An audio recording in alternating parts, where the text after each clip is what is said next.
யாருப்பா இவரு, எதுக்காக எல்லாரும் இந்த ஒரு பையனுக்கு ராஜ மரியாதை கொடுக்குறாங்கன்னு நீங்க நினைக்கிறீங்கன்னா இந்த வீடியோ உங்களுக்காண்டி தான். இந்த வீடியோவை ஸ்கிப் பண்ணாம கடைசி முடியும் பாருங்க. ரொனால்டோ உட்பட பல பிளேயர்ஸ், ஆடியன்ஸ் எல்லாருமே எதுக்காக இந்த ஒரு பிளேயருக்கு மட்டும் இப்படி ஒரு ரெஸ்பான்ஸை பண்றாங்கன்னா இந்த மனுஷன் பண்ண செயல் அப்படி. சேடியோ மானே அப்படிங்கிற இந்த ஒரு ஃபுட்பால் பிளேயர் மேற்கு ஆப்பிரிக்காவில் உள்ள பம்பாலிங்கிற ஒரு சின்ன கிராமத்துல பிறந்திருக்காரு.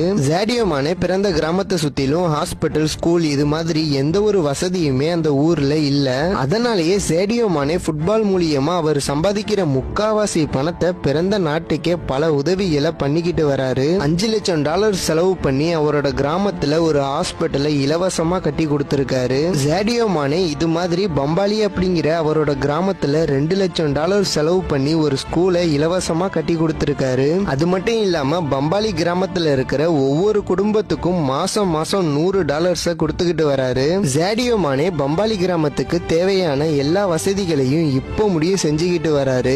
அப்படிப்பட்ட சேடியோ மானே எல்லா ஃபுட்பால் பிளேயர்ஸ் மாதிரியும் அவரும் எக்ஸ்பென்சிவான லைஃப் ஸ்டைல வாழ்ற மாதிரி இருந்தாருன்னா கிட்டத்தட்ட 10 Ferrari cars, 20 diamond watches, 2 private ஜெட்ஸ், 10 luxurious house இது மாதிரி சேடியோ மானவாலையும் வாழ்ந்திருக்க முடியும். பட் அவர் அதை பண்ணல. சேடியோ மானவோட மொபைலை பார்த்தாலே உங்க எல்லாருக்குமே நல்லா புரியும்.